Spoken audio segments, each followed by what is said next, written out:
welcome to today's Value Talk. Value Talk, as you know, is an advisory platform for issues related to finance, real estate, allied real estate, mortgage, career and education, higher studies, studying abroad, uh, transition of armed forces officers to corporate sector, etc. It has been co-founded by uh, Colonel Kochhar, that is yours truly, Captain Vipul Choudhary and Major Jayesh Varma, Shaurya Chakra. Uh, we have a YouTube channel, we have a WhatsApp group, and a Telegram channel. Please subscribe to these channels. Go through the videos which are already uploaded there. There is a whole lot of information in those videos, which is very useful. And please also give wide publicity and circulate among your friends and family.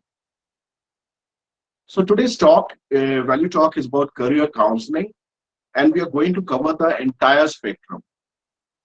Uh, that is the spectrum of career counseling, career decision making, and executing your career strategy and decisions.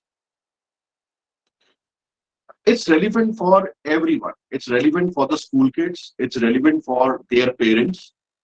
It's relevant for career professionals and armed forces officers who are planning a transition into the corporate world. So stay tuned.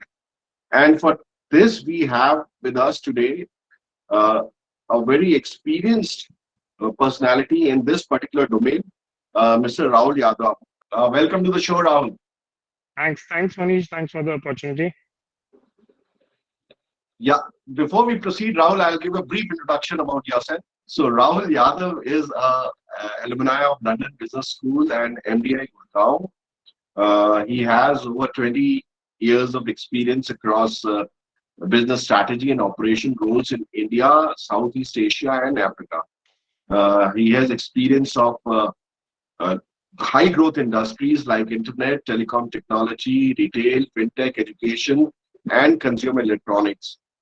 Some of the leading organizations which Rahul has been associated with are Airtel, Citi, Reliance, ISAR, EduBrit Learning, etc. And Rahul, in his present role, is an advisor to founders and CEOs on growth strategy and execution, and has led a career counseling startup by the name of sahicareer.com, which was mainly into career assessments, counseling, mentoring, skill enhancement, and employment opportunities.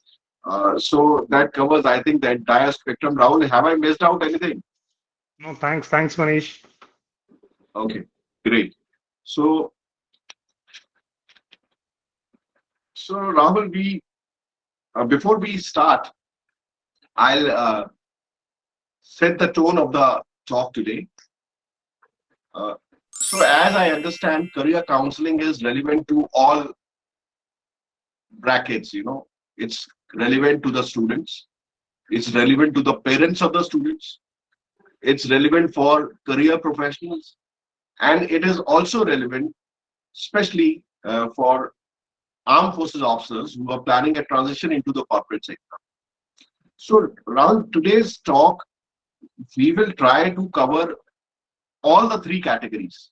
That is the students and parents, career professionals, and armed forces officers. Why I am specifying armed forces officers? Because it's a special subset, you know. So, uh, so Rahul, while everybody talks about, career counseling, it's a very loosely used term, and there are a whole lot of career counseling portals and experts which are there, who are doing, some of them are doing very, very wonderful job as well. But can you just give briefly what is career counseling? And since you have the experience of having a startup in this domain, so how relevant is it for students and how different it is for the career professionals? Manish, career counseling is in fact one of the oldest school of psychology. Unfortunately, its presence in India has been pretty nascent. due to multiple factors. In career counseling, it's basically a part of a psychology stream as such. Psychologists are trained to do career counseling, but there is a bigger domain expertise which is needed in terms of understanding of roles, in terms of industry and economic situation at that point of time, and implication, connecting it with the candidate or the person who is getting the counseling done, uh, in terms of whether it's a right fit or right solution for that person or not. So counseling, typically you will find even fresh counselors, or say fresh psychology graduates also dabbling into it. And India, I think the most popular career counselors have been astrologers. So the time when the kids are born, typically the parents are keen to understand what that person is going to do and in what area that person will achieve success. But Western world evolved far more strongly, and it's not just on career counseling, but across all the psychology domain as such. So whether it's therapy related thing or any other personal relationship counseling or career counseling. Second important part has been the governments of the day, especially the Western world, have taken a lot of initiative in bringing the tools of career decision making to the kids and the school. So it's virtually mandatory there, where schools have to guide kids in making right decision. So this is broadly the way it is. Basically, someone who is expert in psychology and at the same time has good understanding of the economy, the individual's preferences, and how to connect those dots within the industry, various across sectors, whether it's government sector or the private sector or not for profit. So where that person's situation should be, whether the person should be getting into operational roles or the person should be getting into specialized technical roles, or he should prepare for something which is creative. Rahul, today's audience which we have, it's a mixed audience. Some of them are here for their kids, you know, and the rest of the audience, I presume, is basically mid-senior level career professionals, uh, armed forces officers who are planning a transition. So we'll focus on these categories. So, Sure. firstly, how important is counseling for, say, a ninth or tenth grader who's planning to choose a stream, whether he has to choose a science stream or he wants to commerce or arts or something? You know, many of us, many of the children, they just go because their friends are, going in that particular school, or there is a pressure from the parents. It's a family of doctors, so okay, you join medical stream, okay, and especially and similarly, a 12th grader who has to now choose a career, or maybe a graduate who has to choose a career. He doesn't know. There's a whole lot of the world is open to him, but he doesn't know what to pick. So, how does one go about it? See, as you put it, the career counseling is relevant across the life stages of an individual. And like you take care of your health and relationships, and if you're trained into it from the beginning, it's just like sooner the better. You will make lesser mistakes, and you will be much more and far more trained into what you want to achieve in life. So someone who is starting early, ideally it's recommended eighth grader onwards. Basically, people should start getting into career counseling, but it's highly relevant at each stage, because as you have finalized your career path also and you are in your chosen field, you will require some kind of mentorship, guidance, coaching as you move through your early stage to middle stage and late stage of your career. So how to navigate that is something where high-end coaches come into play.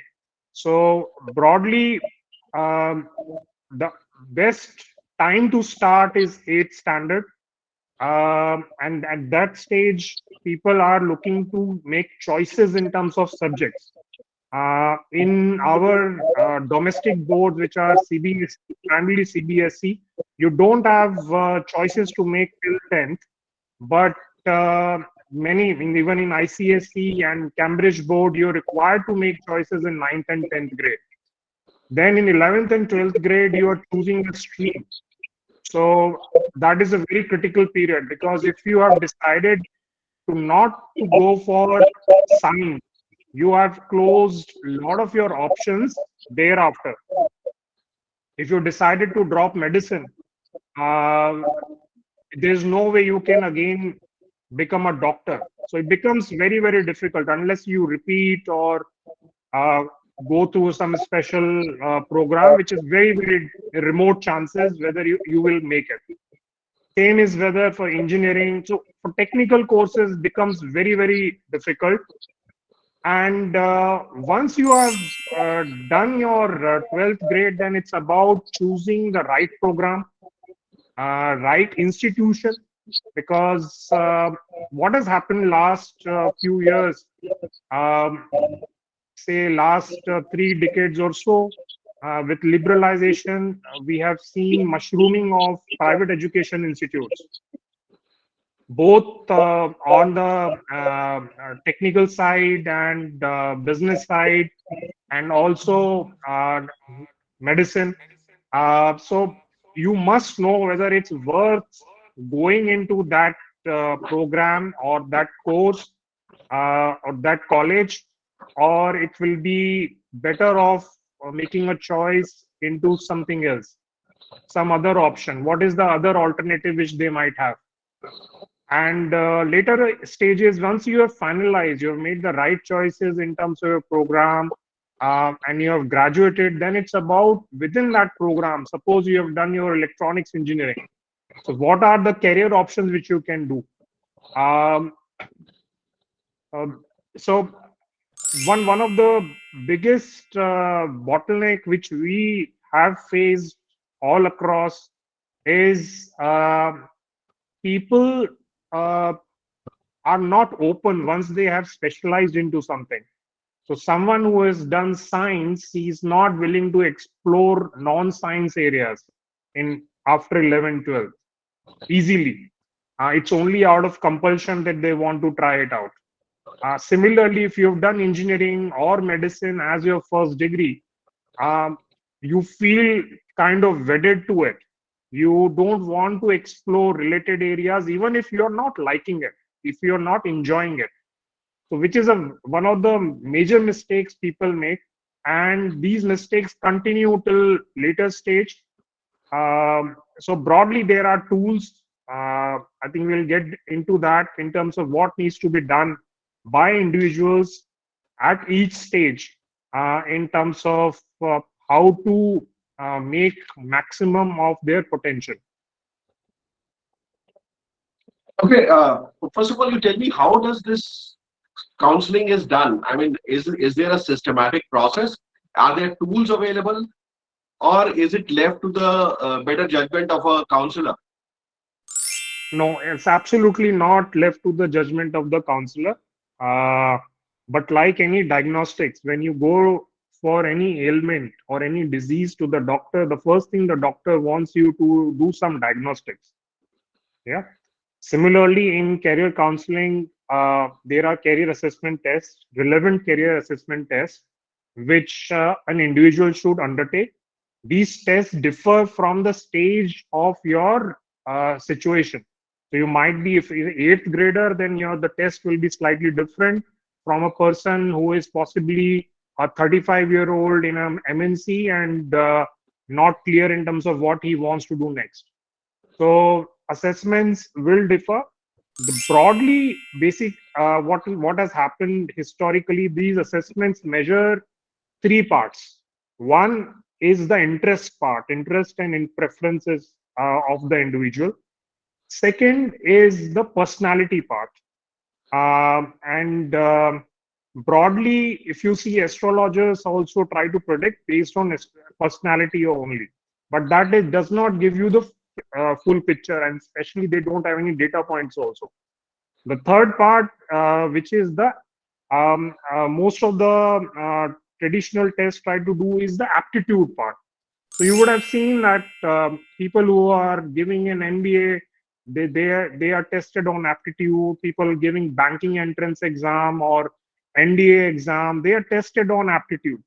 Now, aptitude is also slightly superficial from career counseling perspective, because it's at a point of time, one, and second, it's something one can train on, one can develop aptitude. That's why all the coaching institutes are there, whether for banking clerical exam or banking provisionary officer exams, MBA entrance, for all aptitude tests there is coaching which is going on, or civil services. So the key thing, I think, where everyone agrees, is there are two things which one should focus on.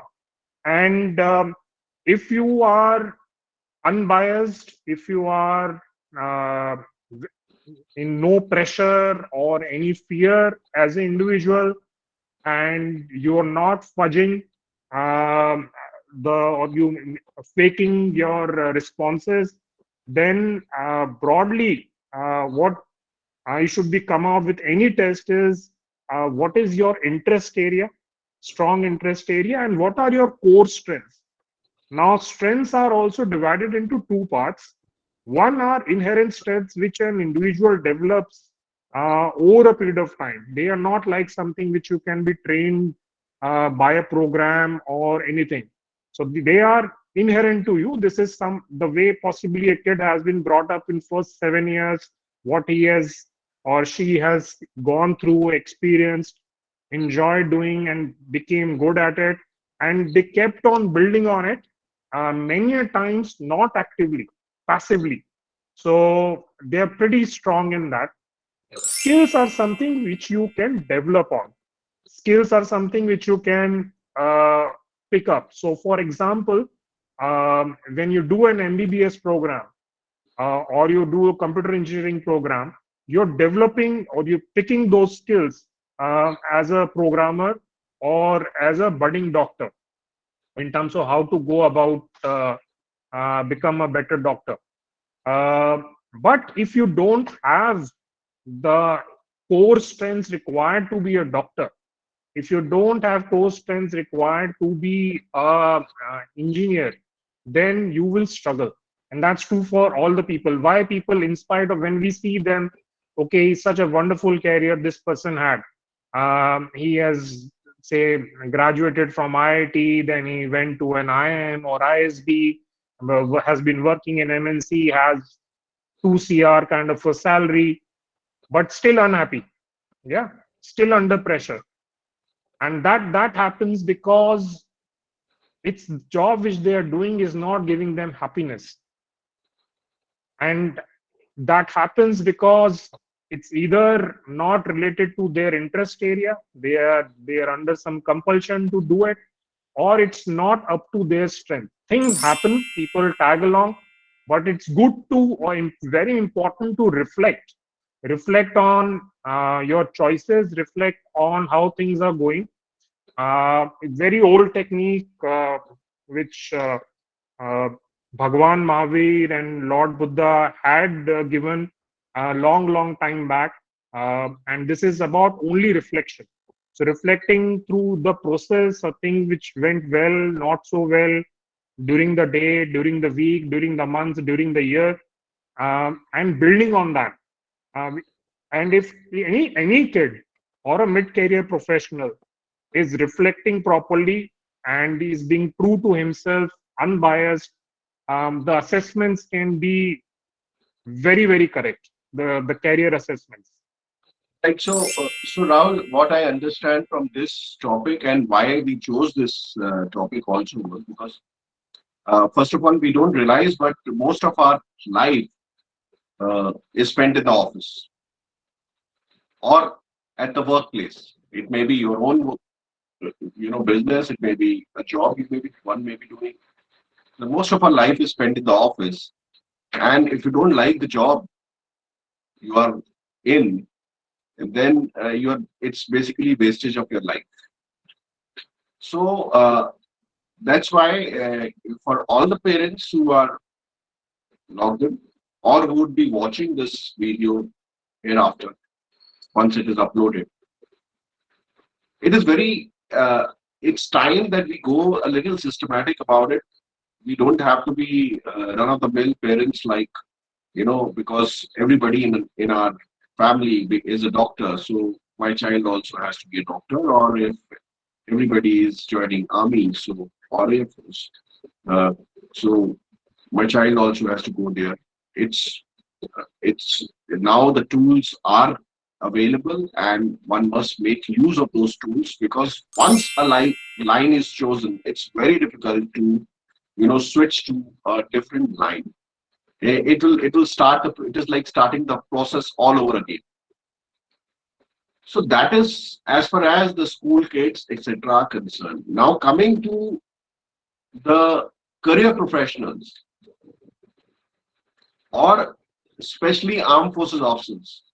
You see, a person who's already there in the industry, he still has exposure to what is what in terms of uh, he knows what is a supply chain management role is, because he's seeing in his own company, he sees he may be on some other job, but he sees a supply chain professional, and he has a fair amount of idea, or he can learn that, he can get that idea, and then take a conscious decision that I want to be in this line. Okay, so it becomes a little easier for him. However, for an armed forces officer, it is little different. First of all, he's coming with a lot of baggage.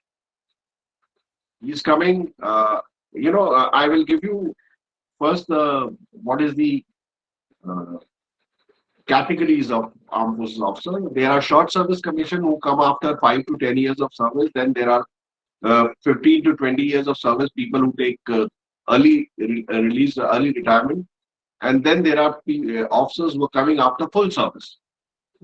Okay, so the transition process for all the three categories is different, as also their expectations and expectation of the industry is also different. So, my this thing is, how does a armed forces officer do this career transitioning? First of all, how does he identify the niche that I want to be in this particular role? He may not have any idea about that role. Yeah, so see, the career decision making has to be made from the perspective that each individual uh, has Now to. I'll give you a little this thing uh, hint, hint in the sense, not a hint, but a little direction here, because when should he start planning for this transition? Suppose a Absolutely, I person think is that's the coming, most important part. yeah. So, first and foremost is the mindset change which is needed uh, before the when to start kind of a thing.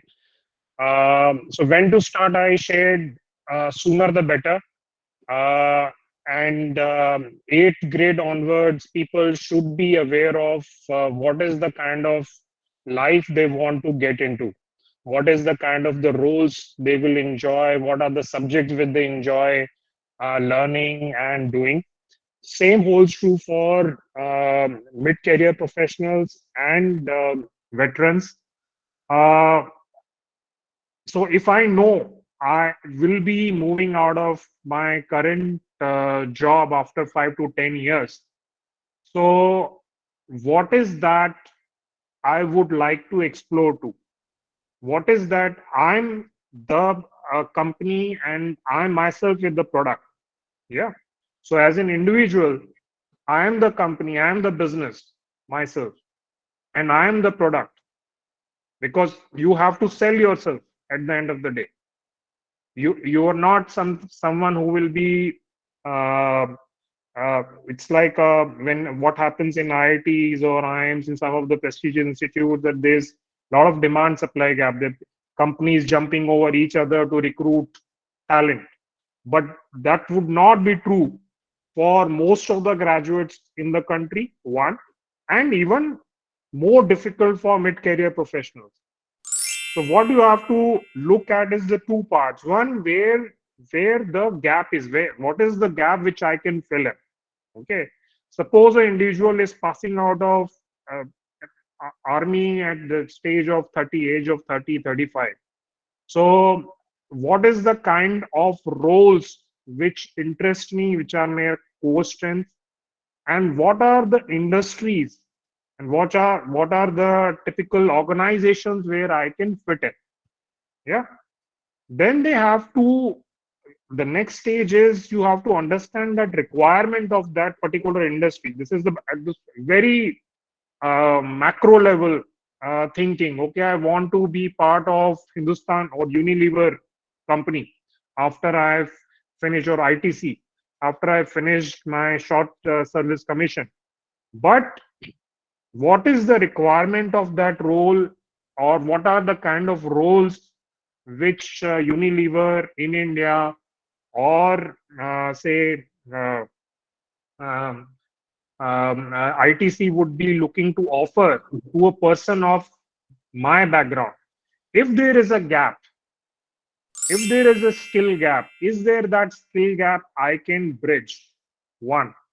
Second, there are no ready-made solutions for as you move late in your life, in the later stages of your life, possibly from 30s onwards.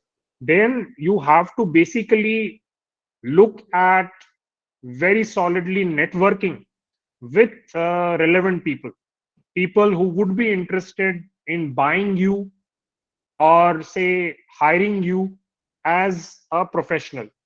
So if I am strong in SCM, I'm strong in operations, which are the firms which will be very keen to explore my skill sets?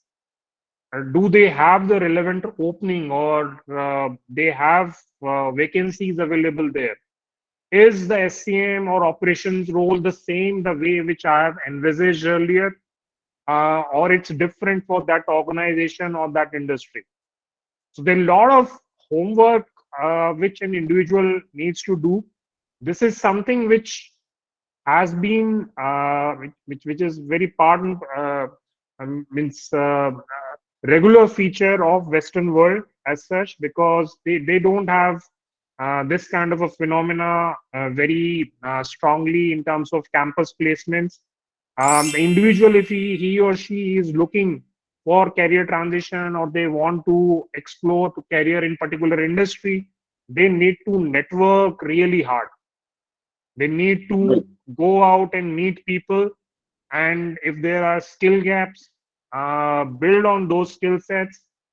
And one of the key skills which is very very essential for people who are late stage in their career, mid career onwards, is the selling skills, the enterprising skills. They are very very relevant for them, because if you cannot pitch yourself, if you cannot project yourself, if you're not outgoing, and you cannot convince the people who expect you to hire you, then it becomes very very difficult for decision making in Indian scenario, where it means demand supply gap is huge in terms of people looking for jobs versus the strong opportunities available in the market. A very important point, gentlemen. Please, ladies and gentlemen, please note the skills which are required other than the hard skills. You know, hard skills get you in, soft skills take you far. Okay. So, what Rahul right now spoke about was skills, whether you can sell yourself, whether you are enterprising, your communication skills, you are how outgoing or social you are, whether you can project yourself or not, is as important as your hard skills. Am I right, Rahul? Absolutely. In fact, as you have grown to say mid-level career professional in 30s, in 40s, your soft skills, specifically your interpersonal skills, ability to influence people individually and in group, and also ability to create something, or sell or market or persuade others. These things are very, very important, and they are part and parcel of your career path. Even if you might be in a technical role, say you might be a doctor or you might be a engineer, always in the later stages of 30s, 40s, 50s, more and more these are the softer skills which will take much more power in terms of your growth rather than just the technical skills. So, Rahul, I will come to the hard skills also. But as far as soft skills are concerned, is there anything which you think, or since you also have experience, a lot of experience in HR domain and counseling and all these things. So, do you think there is a kind of unlearning required? See, from purely from the army background perspective, I think one of the things, the way army operates, and that's the reason for one thing. We see a person who is coming from army, the three strong things which they are bringing is sincerity, discipline, and hard work. And these are very, very important. Besides, everything has to be unlearned, which is typically today the organizations which are thriving are primarily thriving on the basis of innovation. Their ability to crack new markets, innovate on processes, bring out new products, um, able to help their clients in much better manner than in the past, more effectively, and bigger companies getting challenged by uh, startups, and startups themselves getting challenged by another startup which will be coming up.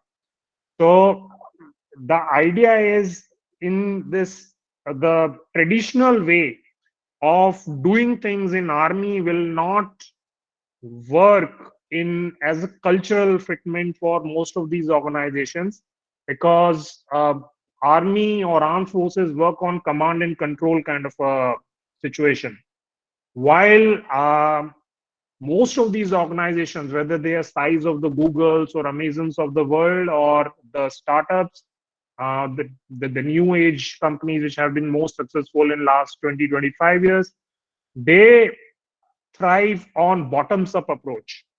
So your ability to take along people with you and making them work much more, execute things much superior manner, and making them happy, that's a different kind of a leadership style which is there. Well, But there are Rahul, I would like to, counter this point little bit. Uh, well, this it's and one of the aims of uh, armed forces series value talks is to change the perception of the industry also, and that is why we are bringing a lot of industry leaders also. It's not that the army has only top down approach.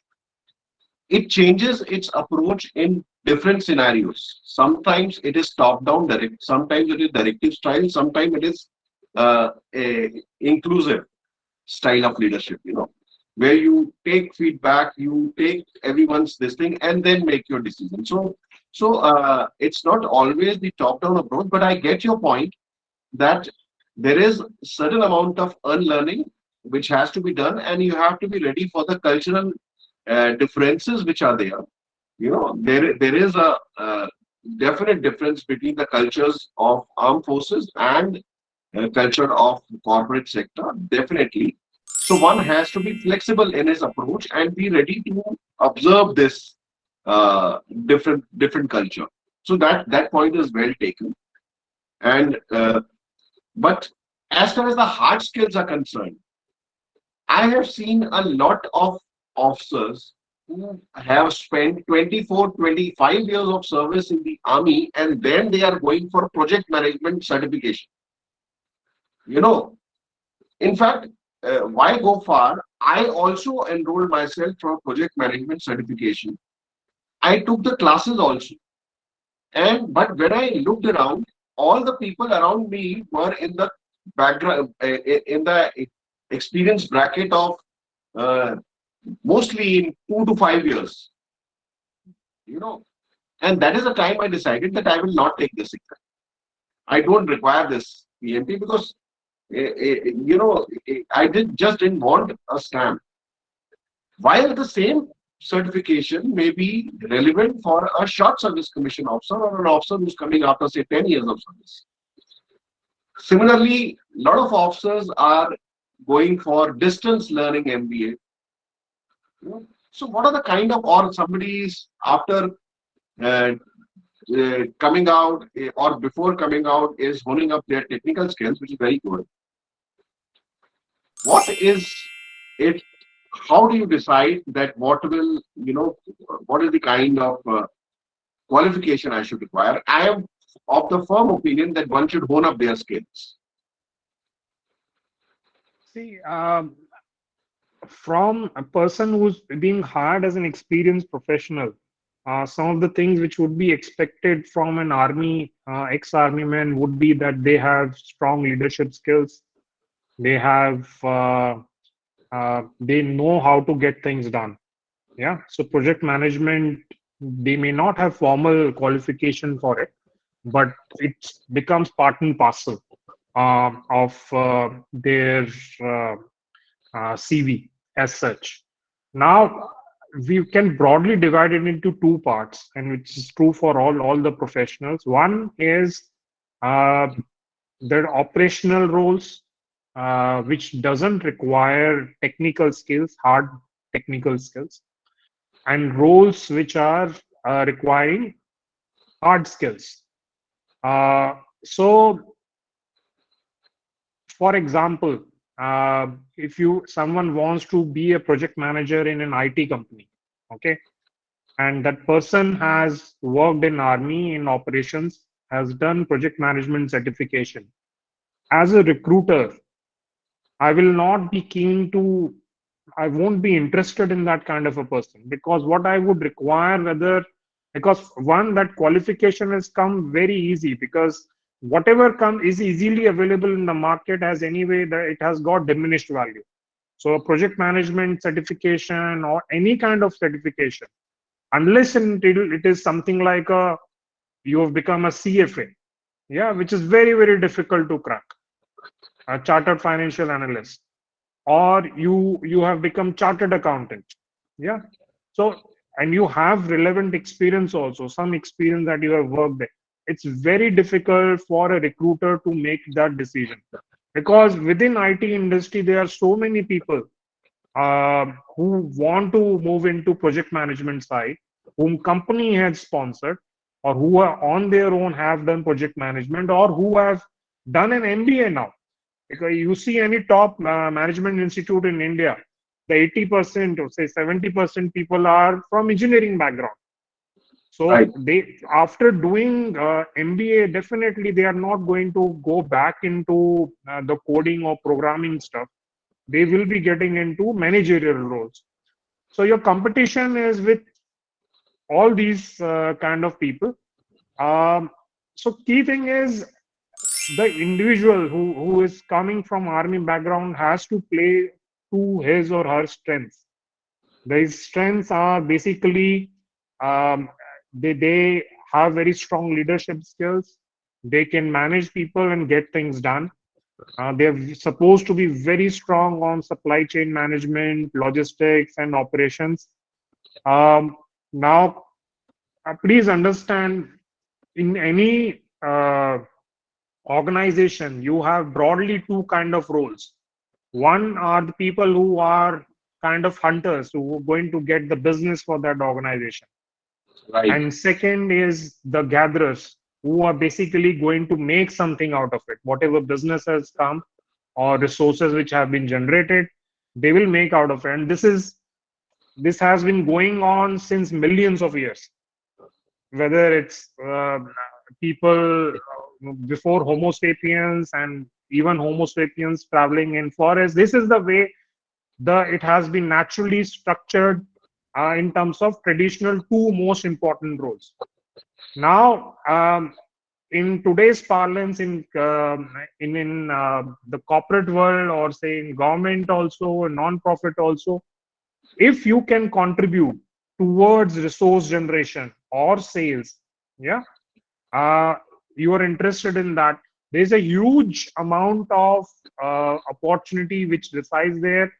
Companies across the board struggle to find a very good salesperson, which is the biggest challenge which it is a lot of hard work, and all the stuff which we say in terms of which army people bring to the table in terms of sincerity, hard work, uh, their discipline are key ingredient for success in sales. So this is something which they must seriously explore. And if they have technical background, so related technical skills they can work on, the technical sales they can work on. The other part is the operations part. Operations, not just supply chain and logistics part, but also looking at bulk of the operations jobs which have got created in our country for last 15-20 years is on the BPO side, where you're managing the large outsourcing operations. Yeah. Right. Um, and all kind of companies are there, from Accentures of the world to Yeah, yeah. small Even outsourcing Amazon, firms. Flipkart, and all these last mile companies also. Absolutely, absolutely. So broadly, these are the kind of the roles where they have inherent strength, and then they should look into coming closer in terms of how, if there are any skill set, how can I be better than my competitor for this particular role. And many a times they will have to do almost a fresh start. They may not get immediately rewarded for their seniority or their experience, but they will get a fresh start. One of the very under served kind of an area, or under targeted also, is the social non-profit sector. Social non-profit sector is requires people both for project execution and project management also, and the other side, the resource generation. So people who are coming from armed forces background, and if this is something which is very it's highly professionalizing over a period of time. The way NGO sector or social sector was, say, 15-20 years is totally different today. So a lot of major foundations from outside India, they give grants to for these NGOs to do great work across the board. So whether the work is being done in education side or in terms of Rahul, employment generation. this Yeah, is so. I mean, what are you recommending? That there are jobs available in the social sector also? I mean, in NGOs, or they can also look up. I mean, they can also think of starting NGOs themselves. both both parts are there. Both are available. The most critical thing which NGOs require is resource generation, which is almost, you can say, in industry parlance, is a sales business development kind of a role. uh, and larger NGOs or not-for-profit companies require people for project management. It's quite challenging because it requires discipline and management of funds, and people who give money to them are very, very particular about the impact being generated by those NGOs. If that impact is not there, these companies or organizations will not sustain. Um, People who are bringing technical skills, they can also start their own NGOs also. So which is something, if they are keen to, it is just like their own social venture, and they believe they want to serve a particular community or particular area or in particular domain. They can build an organization basis that a small start, and gradually it's something which will be their own as such. Uh, Right. but what people tend to um aspire for is something. Everyone can't be a CEO of Unilever, ITC, as simple as that. Yeah, everyone can't be a general manager also in the top companies of the country or the world. So people must understand at that point of a time what is that they are bringing to the table, which is specific. They have to keep their minds open, and what is that, the what are the right organizations and right roles which they would like to associate with, and is there a matchmaking possible or not. And it's not just going directly and pitching to them. They have to do extensive networking, try to get to know people. LinkedIn is a very powerful tool in terms of connecting with people and getting to know them better, and understand in terms of the requirements of the organization and the role. So, Rahul, uh, let's try and kind of design the transition strategy. Okay, uh, for all these three brackets. That is short service commission, 5 to 10 years. You know, 5 to 10 years, most in demand. That is what I have seen. That this is the uh, experience bracket of armed forces officer, which is most in demand in the industry. 5 to 10 years of bracket, service bracket.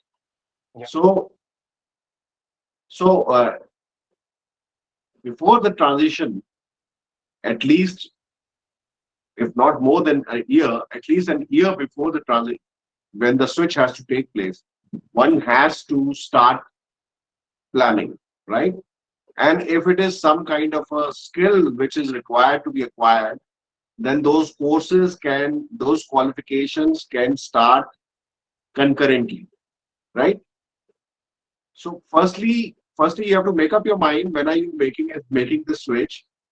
Secondly, then you have to identify the niche where you want to be. For that, you may have to meet people, do the networking, go and visit their companies, see what all functions are in a company, what is the supply chain, how operations work, and how different it is. So have a fair amount of idea, and I'm sure that by going to 2, 3 different companies, they will have a fair amount of ideas also. And that's kind of hard work I think is required. Am I right? So Yes, in fact, it's 1 year is not sufficient, Manish.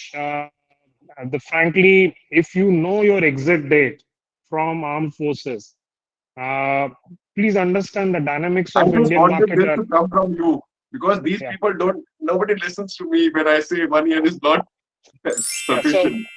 yeah, that's typical of all of us in the way our country moves. But the fact is, um, if you know that I will exit 5 years down the line, just like any startup or a major organization, you will try to first start with a 5 year plan for yourself. Of that 5 year plan, 3 year is primarily researching and coming to a decision. And the last 2 years would be focused on executing that decision. So 3 years you have to must do your homework, understand. You should be semi-finished product after 3 years. If I'm looking for a sales and operations role or a SCM role or a project manager role, uh, I know I'm going to pass out after 5 years. I should have picked up all those skills because you need to practice also. It's not something which you can do it overnight, but doing a MBA program or thing. You have to practice. You have to master, understand the nuances, pluses and minuses, pitfalls, and then what is now the final action. Rahul, a lot of people after hearing this 5 year plan, you know, they're already kind of demoralized. So, ladies and gentlemen, there is no need to be demoralized. It is sometimes we are already practicing and we are already preparing. When you are observing how things are going on, you are your switching date, your transition date may be little far, but you still, while on the job also you're learning. However, if you have the time and you know your date, it would be ideally, it would be very nice that if you keep your eyes and ears open, see the trends, keep following the trends, you know, and keep observing so that by the when it's only 2 years or 1.5 years left for your transition, by that time you should have already made up your mind, ideally, Yes, that what niche you want to follow. What is that absolutely. thing which you want to do? Absolutely. And So the opportunities are there. I think that we should not see that, okay, people, even fresh graduates are not getting jobs, or people who are 10, I 15 tell years you, bulk experience. of the people have left. Bulk of the people have left after hearing your 5 year plan. A 5 year plan It is a is hard hitting fact. No, Rahul, I agree with you. It's a hard hitting fact. If people are not ready to accept it, it's at their own peril. Nothing. I mean, also basically it's suppose now if people are feeling dissatisfied, okay, what will we do? My 5 years have already passed. Now I'm post 5 years of my exit. Whenever you wake up, whenever you have opened your eyes, it's perfect. So don't bother about what has happened or what could have happened. But most importantly, don't go by superficial decision making. Don't go by the glamour. Don't go by peer comparison or family pressure or some friendly advice and all. You must dig in deep in terms of what a particular role requires, what is the industry requirement as such organization, right organizations for that, what are the best locations to pursue that, because locations differ. Suppose you want to become a movie star. Now, being sitting in Patna, it's very, very difficult if you want to be Hindi movie star. Only thing that might be possible is you might become a Bhojpuri movie star. So there is an ecosystem which thrives across a particular location. And finally, and most importantly, especially for the kids, um, there is a money factor which come into play. Is this remunerative enough or not? Mid-career professionals, will this take care of my expenses, which I have or what I plan to have? What is, if there any lifestyle changes that I need to make? So all those things, I think people have to work through. And yes, the final part is largely 1 year only, which is absolutely true. But that decision which you have taken, which what is that you're going to do, has to be right. If you're not done your homework for previous 3 4 years, then it doesn't matter. There's no magic pill. absolutely, absolutely. So, without dwelling upon this particular fact, I mean, it really requires no more emphasis.